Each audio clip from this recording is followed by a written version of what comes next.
Assalamualaikum warahmatullahi wabarakatuh. Perkenalkan, nama saya Maharani Ayunarko. Saya dari kelas B3 Akuntansi semester 2. Di sini saya akan menjelaskan tentang pemahaman artikel sekelumit Muqaddimah Ibnu Khaldun dari ringkasan yang telah saya buat. Yang pertama, pasal ke-6 dari kitab pertama, berbagai jenis ilmu pengetahuan, metode pengajaran, cara memperoleh dan berbagai dimensinya, dan segala sesuatu yang berhubungan dengannya. Dalam bab ini, terdapat satu pendahuluan dan beberapa isi. Pendahuluan terdapat dalam pemikiran manusia yang membedakan manusia dari binatang dan mencari petunjuk untuk mendapatkan mata pencaharian, bekerja sama dengan sesama jenisnya, memahami Tuhan yang disembahnya, dan ajaran-ajaran yang dibawa para utusannya, sehingga semua binatang tunduk dan berada dalam kekuasaannya. Dengan keunggulan-keunggulan inilah Allah Subhanahu wa Ta'ala mengutamakan manusia daripada makhluk lainnya. Pasal ke-1. Ilmu pengetahuan dan pengajaran merupakan sesuatu yang natural dalam peradaban manusia. Hal ini disebabkan bahwa manusia mempunyai kesamaan dengan semua makhluk hidup lainnya, seperti perasaan, bergerak, makan, bertempat tinggal, dan lain-lain.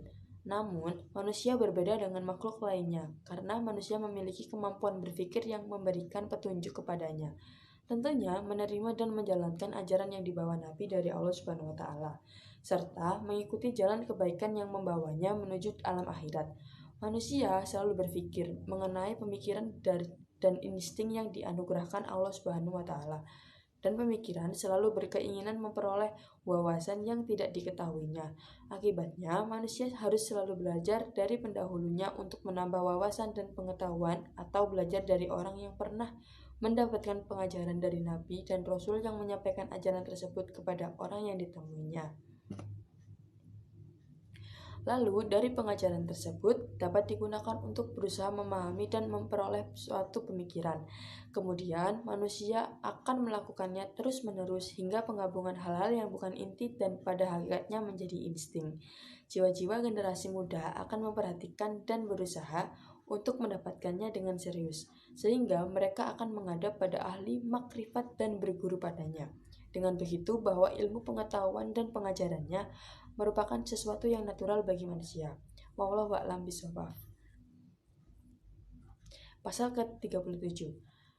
Bahasa adalah keaslian yang diusahakan. Semua bahasa adalah malakah atau kemampuan dan keistimewaan. Serupa dengan keilmuan yang diupayakan, malakah dapat diperoleh dengan berulang-ulangnya kejadian. Sebab pada mulanya suatu perbuatan terjadi, lalu setelah itu muncul suatu sifat yang menjelaskannya. Kemudian sifat ini terjadi berulang-ulang, maka jadilah hal. Hal adalah sifat yang belum kuat, kemudian setelah kejadian ini makin banyak dan berulang. Maka inilah yang disebut dengan malakah, yaitu sifat yang tertancap kuat.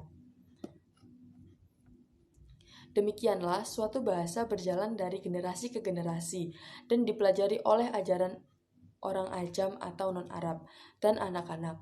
Inilah makna yang disampaikan oleh orang awam, bahwa bahasa mempunyai karakter orang Arab yang disandarkan pada malakah yang ada pada saat pertama kali bahasa tersebut diambil dari mereka, bukan pihak lain. Karena itu bahasa Quraisy merupakan bahasa Arab yang paling fasih dan paling jelas, karena letaknya yang jauh dari keramaian orang ajam dari segala sisinya, dan disusul suku-suku kecil di sekitarnya dan suku yang berdampingan seperti Persia, Rum, dan Habasyah. Malakah mereka tidak sempurna, sebab banyak bercampur dengan orang ajam. Baik dan buruknya bahasa mereka tergantung pada kedekatan jarak dan suku Quraisy menurut ahli bahasa Arab. Sekian penjelasan dari saya. Mohon maaf apabila ada salah-salah kata.